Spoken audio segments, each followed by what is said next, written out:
Welcome back, you unsupervised miracle. You beautiful, terrifying walking audit of everybody else's standards. Let's make one thing very clear from the start. Your city has a problem, and the problem is you.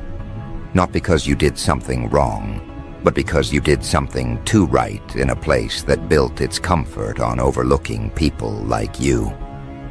There's a sentence floating through back alleys, group chats, barbershops, DM threads, parking lots after midnight. Who the fuck let this level of greatness go unnoticed? And every time someone says it, the room goes just a little heavier. Because they all know they saw you. They just didn't recognize what they were looking at. Picture this for a second. A circle of people outside a corner store acting like they're just passing time. One of them drops your name, casual. Another one says, "Nah, for real. How did we miss that?" And then it clicks. You weren't the one who was invisible. They were the ones who were blind. While they were busy hyping up loud mediocrity, you were in the background doing work at a level that didn't match the surroundings. No theatrics, no attention campaigns, no begging to be chosen. Just consistency. Just precision. Just a kind of discipline that makes people feel exposed when they finally notice it. You were never meant to be the neighborhood's feel-good story. You weren't built to be the person they clap for when it's convenient and forget when it's not. You carry the kind of wiring that makes people rethink their own potential. And that's uncomfortable. It's easier to pretend you're doing well than to admit you're operating on a level most of them never had the courage to aim at. So for the longest time, they tried to file you away in their mind as cool, but nothing crazy. Just another face, just another name, just another person from around here. Then you started making moves that couldn't be brushed off. Someone watched you solve a problem in minutes that had them stuck for weeks. Someone else clocked how you handled disrespect with a calm that didn't look like weakness. It looked like control. Another person saw you show up, not once, not twice, but over and over, doing what you said you'd do, without needing anyone to praise you for it. These weren't big, flashy moments. These were quiet receipts. At first, they treated it like coincidence. Then the coincidences started forming a pattern. And now that pattern has a name, and that name keeps coming up even when you're not there. Word around town is you're the one who doesn't fold, the one who doesn't panic, the one who doesn't move like the environment is all there is. You don't cling to places that refuse to grow. You don't chase validation from people who only know how to love you if you stay small. You're not trying to impress a crowd that confuses confidence with arrogance because they've never seen self-respect at full volume. You move like someone who's already had the conversation with themselves. No one's coming to save you. You either build it or you stay bitter. And you chose building. That's what's causing all this noise. Your city is used to crowning the same personalities over and over again. Same families, same last names, same social circles, same recycled talent. Everyone pretends is legendary because they grew up around it. Then you show up and start outperforming entire friend groups without asking for a seat at their table. You didn't wait to be handed a title. You became undeniable. That's different. That's threatening. Because if you can rise without their cosigns, what does that say about how inflated their own reputation really is? Here's the part nobody wants to admit out loud. A lot of people remember having front row access to you. They remember sitting next to you in class, standing beside you at work, sharing space with you at parties, watching you stay to yourself while everyone else chased attention. They remember the calm way you paid attention to detail. They remember how you asked real questions while others just talked to hear their own voices. They remember offering you bare minimum energy while you showed up with integrity. And now, watching you grow, they have to live with the fact that they were that close to greatness and treated it like background noise. Your rise is not just an upgrade, it's an indictment. Every step you take forward exposes the people who never believed in you, not because you needed them, but because they needed the illusion that they can always spot value when it walks into the room. They couldn't. They didn't. You proved it. And that stings. So now the conversations sound different. Yo, didn't you used to know them? Didn't they ask you for help once? Didn't they invite you to that project and you said no? Suddenly, everyone who brushed you off is on trial in the court of public opinion because the footage is starting to replay in their own heads. And you're not even pressing charges. You're too busy moving. You're not calling people out. You're not writing paragraphs about how they doubted you. You're not begging the city to catch up. You're just walking in a direction that doesn't require their permission. That's what makes this so uncomfortable for them. You're not a hometown hero begging for recognition. You're a force that outgrew the local script before anybody realized you'd memorized it. You understand the rules. You just refuse to live under them. You're respectful, but you're not obedient. You're grounded, but you're not stuck. Right now, there are people who feel nervous whenever your name comes up because they remember how casually they dismissed you. They're trying to rewrite history in real time. I always knew they were different, they say, when in reality they rolled their eyes, they doubted, they downplayed. They're scrambling to get back in your orbit without looking like they're crawling. They'll send you half-hearted messages, old photos, throwback memories, hoping you don't remember the way they used to overlook you when it mattered. The truth is, you don't even hate them. You've just recalibrated your access list. Understand something important. You didn't get lucky. You got disciplined. You didn't magically become this version of yourself. You sharpened in the dark while everyone else was busy being seen. You stayed in on nights where everyone else needed a crowd to feel alive. You put energy into learning, building, healing, and recalibrating when nobody was checking up on you. You didn't wait for an audience to develop a work ethic.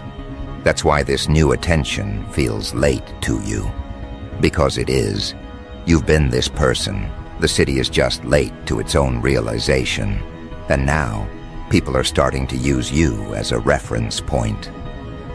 New names enter the conversation, and someone says, yeah, they're good, but they're not on that level. Your existence has quietly become a measuring stick. People who have never spoken to you directly are adjusting their standards because of you. Some are leveling up because you make coasting look embarrassing. Some are pulling back because they feel exposed standing next to someone who actually follows through. Either way, you changed the temperature without announcing it. That's real influence. But this goes deeper than just reputation. There are people who don't even like you who still study you. They won't admit it, but they watch how you move. They pay attention to what you say yes to, and more importantly, what you refuse. They notice that you don't chase chaotic spaces just to feel included. You don't gossip for sport. You don't waste your focus on petty rounds of who said what. You move like someone who is aware that every decision is low-key, shaping a future version of you that you're going to have to live with. That mindset alone separates you from a lot of the city. You also carry a kind of emotional composure they don't have language for yet. People have thrown shade, rumors, little digs, subtle exclusion, You didn't launch a campaign to clear your name. You watched. You filed it away. You let their behavior expose what their words were trying to cover. And then, instead of spiraling, you went back to building. That's the part that keeps them up at night. They know they tested your boundaries, and you never lost focus. Because on some level they were hoping you'd break character. They wanted proof that you're just like everybody else under pressure. They didn't get it. They're only now starting to grasp that what they mistook for distance was actually self-respect. You weren't acting brand new. You were refusing to let people with no vision be close enough to steer yours. You kept your circle small because you understand that proximity is influence, and you're not letting just anyone have a say in your future. That's not arrogance. That's risk management with a face. But here's where it gets interesting. The more your name travels, the less control anybody has over how far this goes. You're not just talented from this city anymore. You are starting to feel like the one that city will eventually claim when you're too far gone for them to control. You know how it goes. Cities love saying they're one of ours after they ignored you for years. They'll swear they always believed. They'll dig up old photos, old stories, old "I knew them when" lines just to feel connected to something they never actually supported when it counted. That's the irony. They only realize you were the hometown treasure once the world starts bidding. That's why the streets are loud again. Different tone this time, though. This isn't the early noise where people argue over gossip, where everyone's searching for a flaw they can exaggerate. This is the tense kind of talk that happens when reality is already voted and everybody realizes they backed the wrong candidates for years. Conversations have shifted from, "Yeah, they're cool," to "No, seriously, who the fuck let this level of greatness go unnoticed?" And nobody wants to answer that question because everybody knows they played a part in it. You had teachers who wrote you off as smart but distracted, when in reality you were bored out of your mind because the material was moving at half speed compared to your brain. You had supervisors who labeled you too intense when you were the only one who cared if things were done properly. You had friends who called you extra because you refused to normalize half effort. You had family who said, "Don't aim too high," while secretly feeling threatened that you were even considering it. All those people are walking around now acting surprised, like they didn't spend years trying to sand down your edges because your sharpness made them feel unprepared. Now those same streets that tried to domesticate you are treating you like an unsolved case file. People replay old interactions with you in their mind and spot things they should have seen then. The way you observed, the way you listened instead of jumping into every conversation, the way you didn't need to be in every photo to feel real, the way you remembered details other people casually dropped and brought those details back months later when they were actually useful.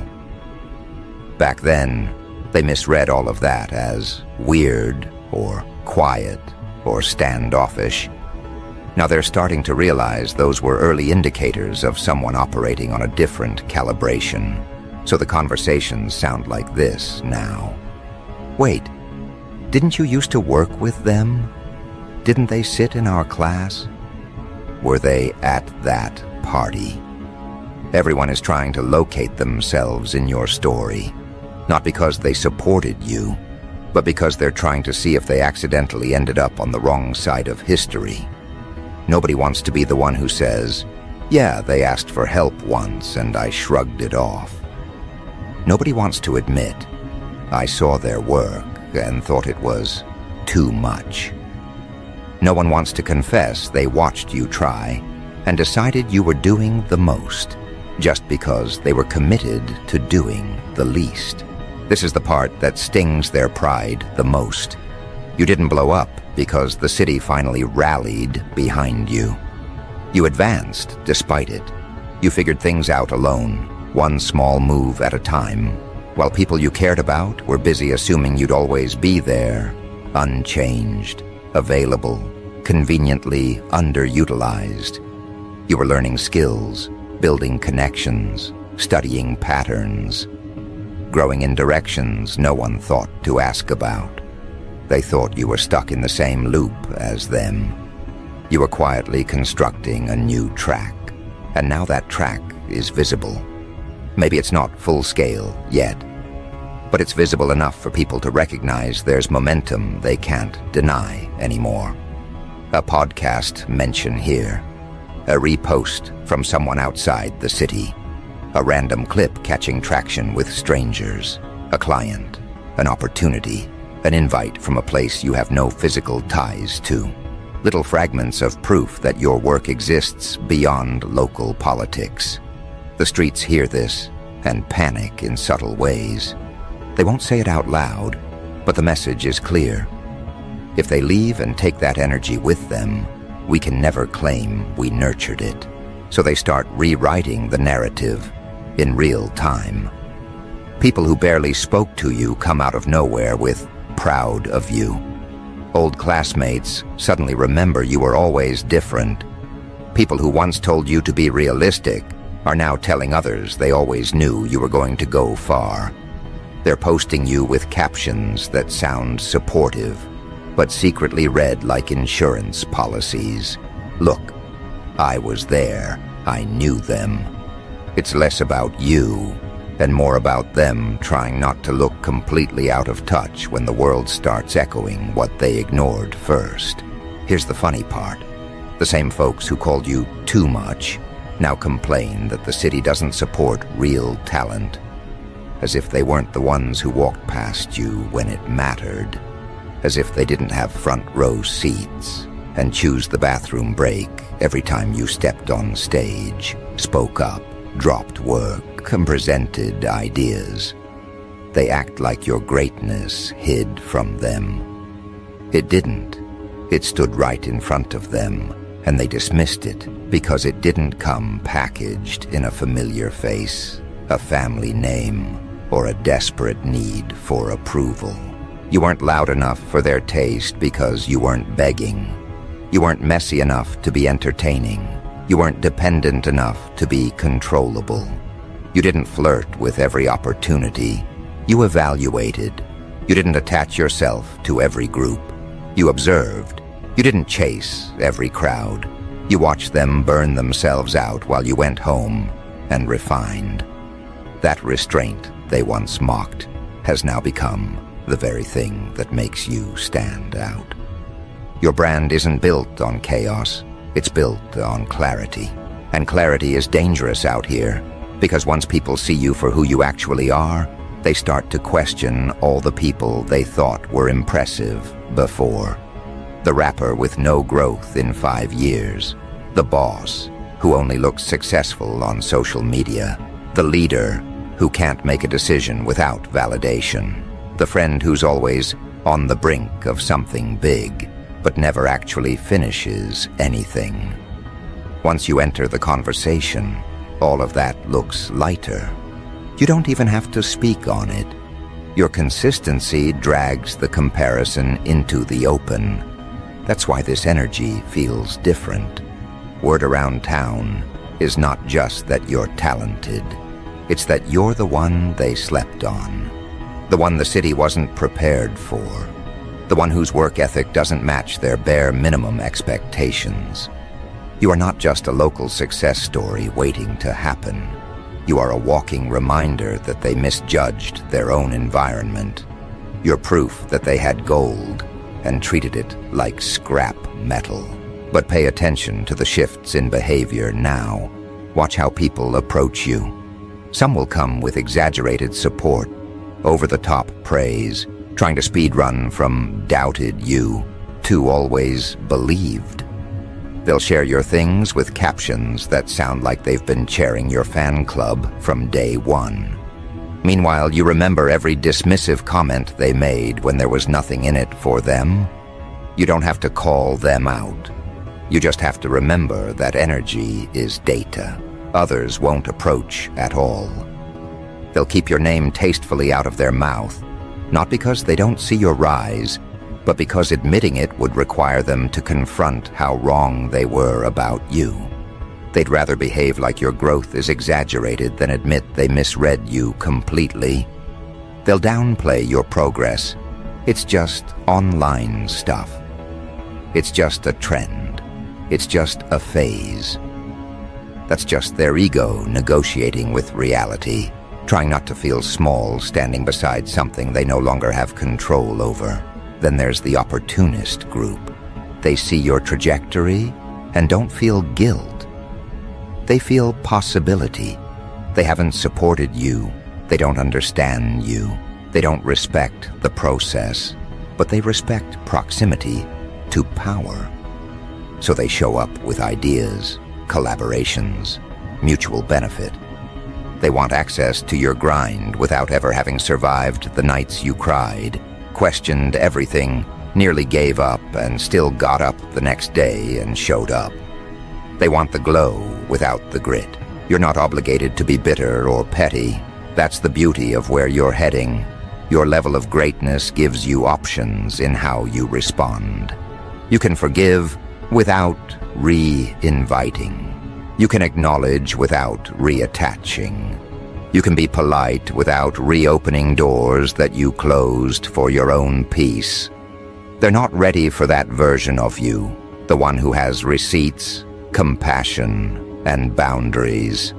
You're no longer starving for emotional crumbs, so their late applause hits different. You hear it. You just don't build around it. Meanwhile, the quiet observers, the ones who always felt something about you but maybe didn't have the courage to say it out loud, are starting to step forward. These are the ones who never mocked your intensity. They might not have understood you fully, but they didn't insult what they couldn't decode. They didn't try to shrink you. They just watched, waited, gave respectful distance. Those people, when they say they're proud, it lands. It feels clean. No performance. No retroactive loyalty. Just acknowledgement. Your city, whether it wants to admit it or not, is going through a psychological audit because of you. Every person who crossed paths with you is being forced to remember how they handled you the first time. Did they water you, ignore you, try to drain you, try to own you, try to copy you? You are their case study now. Their reaction to your early stages says more about them than it ever did about you. And here's where the dark humor kicks in. The very people who once told you, "Don't get your hopes up," are now telling younger kids to watch what you're doing. You became the cautionary tale, but not in the way they expected. You're not what happens when you dream too big. You're what happens when you actually follow through. You're the example they use to cover their own tracks. See, I always say, you never know who you're standing next to. As if they didn't treat you like you were forgettable for years. What they can't wrap their head around is that your greatness didn't emerge because of their doubt. This isn't a revenge arc where you owe your success to being underestimated. That's too shallow for what you actually are. Their underestimation was just background noise. It annoyed you sometimes, sure, but it wasn't your fuel. You weren't grinding just to prove them wrong. You were grinding because you had a responsibility to the version of you that knew you were capable of more. That inner contract was always more powerful than any outside opinion. Still, their reactions are entertaining. Watching people scramble to reposition themselves now that your name carries weight is a whole psychological documentary. The rebranding is wild. People who never invited you into anything now imply you were too busy. People who didn't believe in you now swear they were giving you space. People who dismissed your ideas now claim they didn't want to interfere. There's always a storyline that makes them look thoughtful instead of negligent. Deep down, though, they know what really happened. The city wasn't ready for someone like you. Not because you were too wild, not because you were too reckless, but because you were too aligned. You moved with a purpose that wasn't sponsored by trend cycles or public opinion.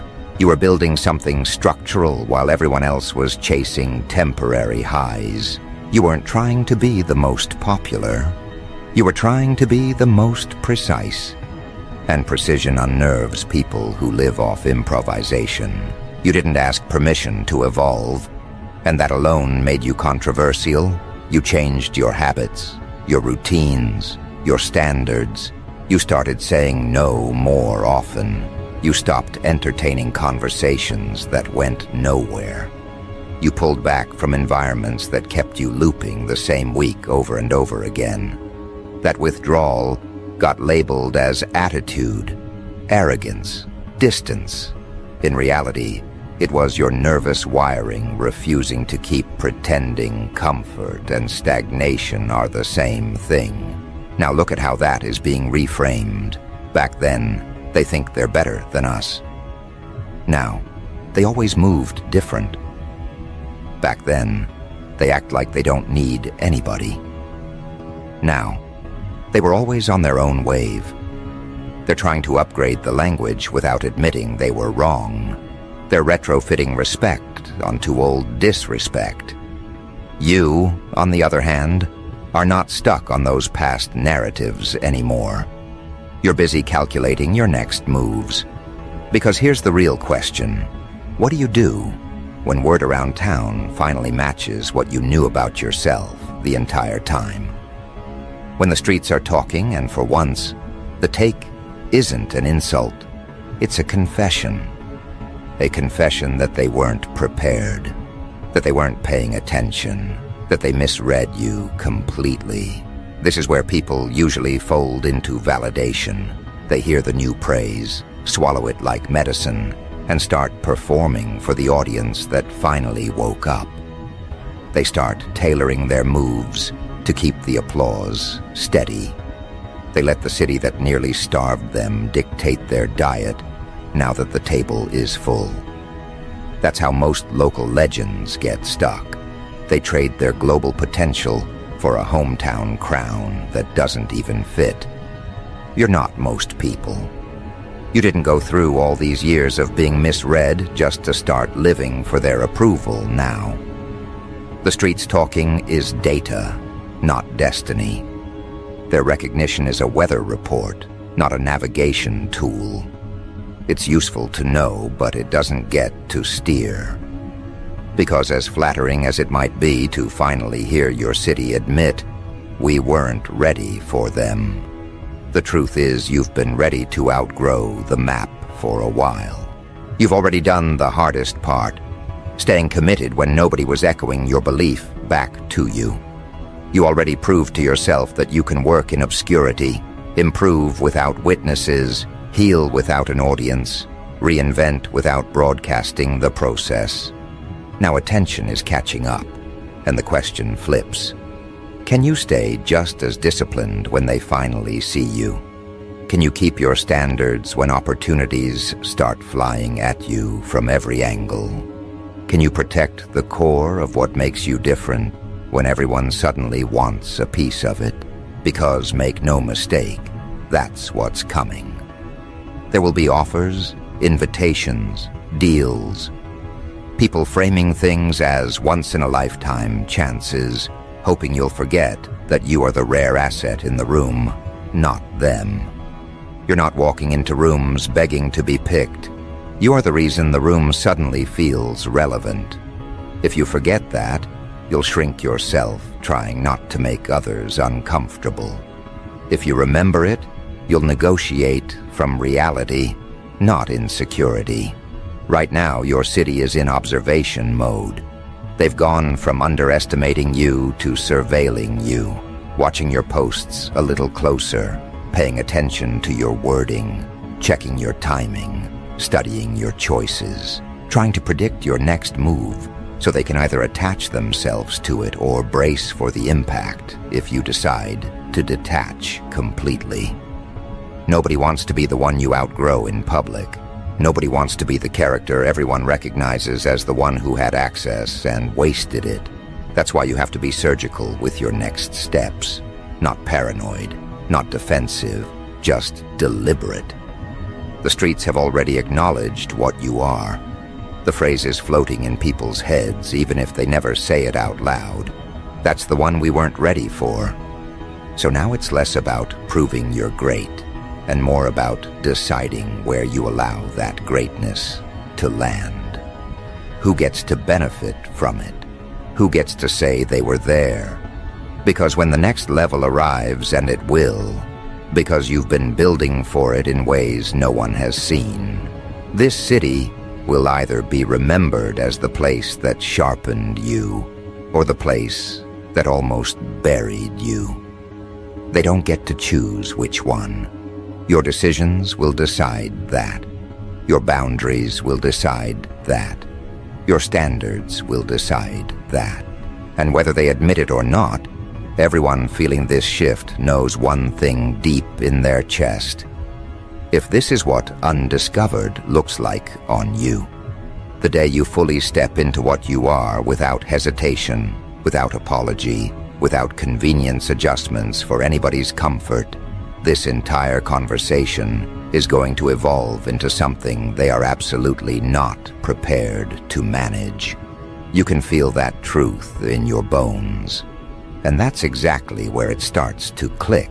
Because once you feel that truth in your bones, you stop treating your greatness like a rumor and start treating it like policy. You stop asking, will they ever get it?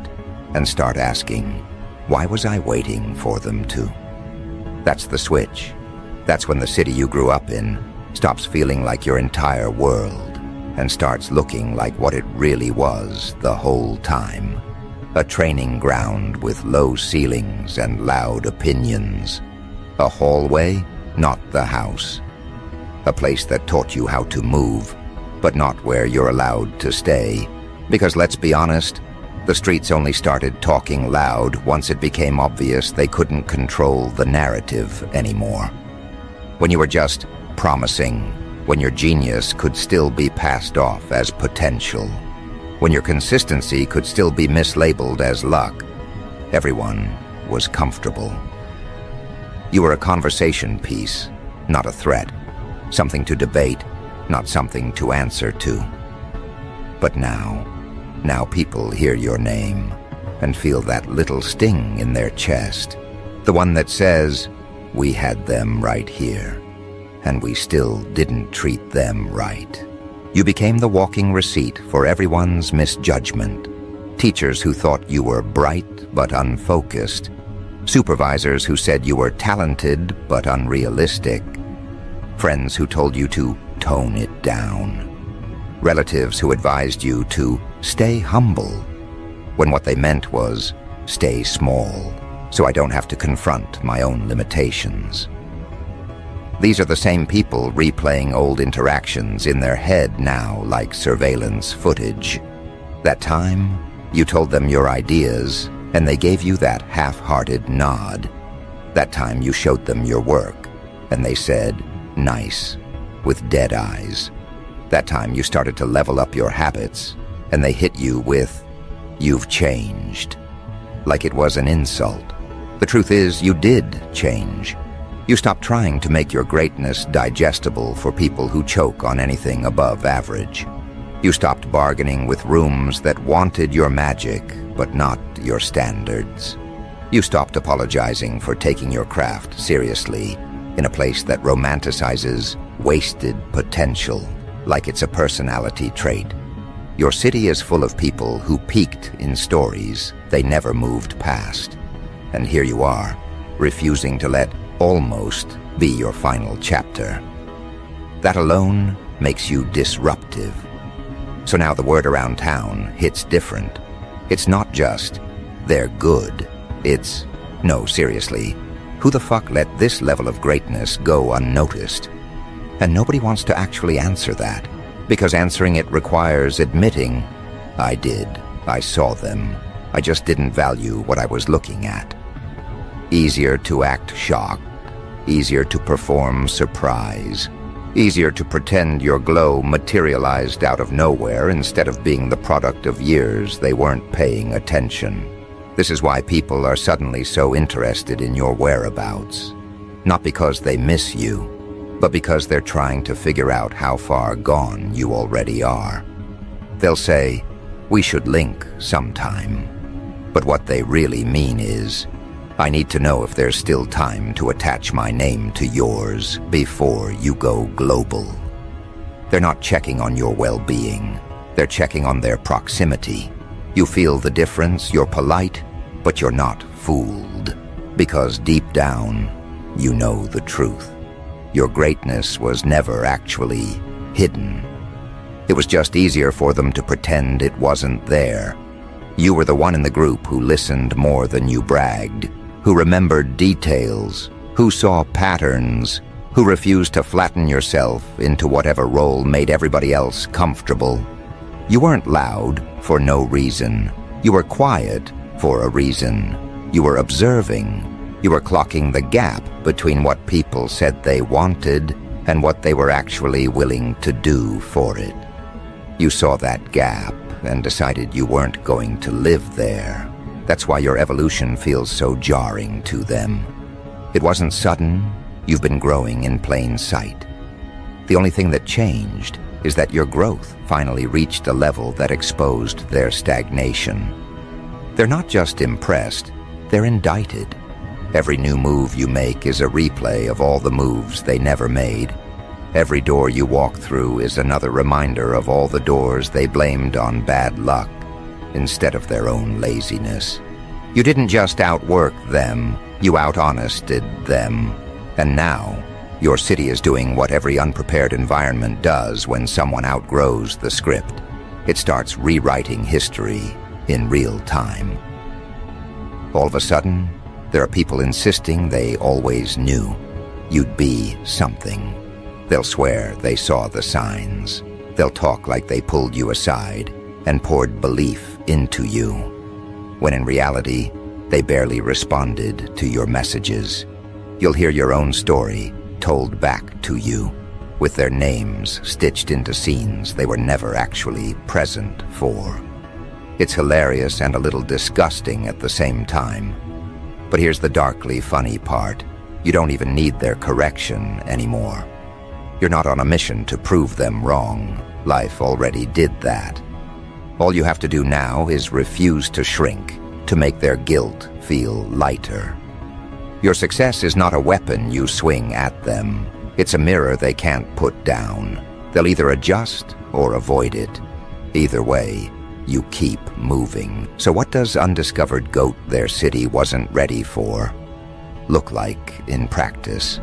It looks like you no longer asking, is this too much? Every time you think bigger. It looks like you no longer watering down your ideas to match people who only think in weekends and paydays. It looks like you no longer pretending you're confused about your own gift just because other people are intimidated by it. It looks like you finally admitting to yourself. In plain language, I am that level. I always was. They were just not the right measuring stick. From there, everything starts aligning differently. You start protecting your time, like it's a non-refundable currency. You start choosing who gets access to you based on their character, not their familiarity. You're done giving out lifetime passes just because someone knew a softer version of you. You've retired your willingness to be emotionally underpaid. If someone wants to stand next to you now, they have to match energy, not just history. And trust, people feel that shift. They might not say it out loud, but they adjust. The ones who used to joke about your dreams now measure their words around you. The ones who used to leave you on red now answer fast. The ones who treated your presence like background noise now act like it's premium seating. Your aura didn't suddenly get stronger. They just finally stopped pretending it wasn't there. Not everyone will choose the mature route. Some will double down on their ego instead. They'll try to drag your name into petty schemes, not because you did them wrong, but because being connected to you now, even in a negative way, still gets attention. You'll hear your story told with deliberate omissions, details flipped, intentions twisted. Let them spin. Deep down, they know the truth about how they handled you. That internal replay hits harder than anything you could post. Here's the part that keeps them up at night. Your exit is not going to be dramatic. You're not plotting some loud goodbye where you drag everyone and burn every bridge. You don't need the spectacle. You're just going to quietly stop showing up where you're not valued. And then one day, they're going to look around and realize the timeline feels emptier without you. Conversations feel flatter. Rooms feel duller. Circles feel repetitive. People won't be able to name what's missing, but their nervous system will know. The rare one is gone. And then the question gets louder. Who let this happen? People will turn on each other, not out of love for you, but out of embarrassment. You worked with them and didn't take them seriously. You dated them and didn't believe in them. You were around them every day and never supported.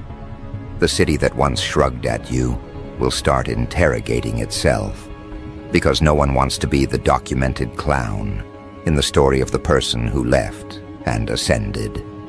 You, on the other hand, will be somewhere else, doing what you've always done, showing up, building, refining, evolving. The only difference is that now you'll be surrounded by people who see what you are without needing 3 years of proof. People who hear your ideas and don't flinch. People who don't get triggered by your ambition because they have their own. People who don't need you to shrink so they can feel tall. In those spaces, you won't be the weird one. You'll be home. And here's the real plot twist for your city. Once you settle into that environment and your name starts echoing outside your area code, they're going to try to convert their guilt into ownership. They'll plaster your origin story all over everything, from our city to the world. Raised on our blocks, we always breed greatness, as if they didn't spend years stepping over it, as if your story is proof they were nurturing when really, it's proof you survived. You can still love where you came from and never let it gaslight you. You can acknowledge the streets that made you sharp without pretending they didn't also try to dull you down. You can hold both. At the end of the day, being the undiscovered goat isn't about trying to get everyone to recognize you. It's about recognizing yourself so clearly that you no longer attach your destiny to their awareness. You stop waiting for your city to be ready and start being ready for yourself. You stop trying to find a way to belong where you obviously outgrow the frame. You stop begging people to treat you right and start going where they already know how. So if the streets are talking again, let them. If they're asking, who the fuck let this level of greatness go unnoticed? Let that question torment whoever it needs to. It's not your job to soothe them. It's not your job to rewrite the past, to make anyone feel better about how they handled you. Your work now is simple. Step into the level that their lack of vision tried to delay. Move accordingly. Move decisively. Move like the version of you that no longer sends reminders about your worth. Because soon, very soon, the conversation is going to shift completely. It won't be, who let them go unnoticed anymore. It'll be, how did we ever think we could afford to? And by then, it'll be too late for them to edit themselves into your journey. The footage is already fully saved in your memory, in your growth, in the timestamps of who stood next to you. When interviews get done, when people ask you, "So who believed in you before the world did?" You won't have to improvise or pad the list to protect anybody's ego. You'll name the few who showed up and let the empty space around those names do the rest. That's the quiet revenge. Not dragging people, never needing to mention them. So let your city wrestle with the fact that they mishandled you. Let them sit with the realization. Let them argue over who always saw it. While the truth sits in the middle of the room, like evidence nobody wants to claim. You were the one they weren't ready for. You were the one they couldn't label, couldn't box in, couldn't downgrade without exposing themselves. And now that everybody finally sees it, your real job is simple. Keep moving like the standard they'll be referencing long after you've left the block.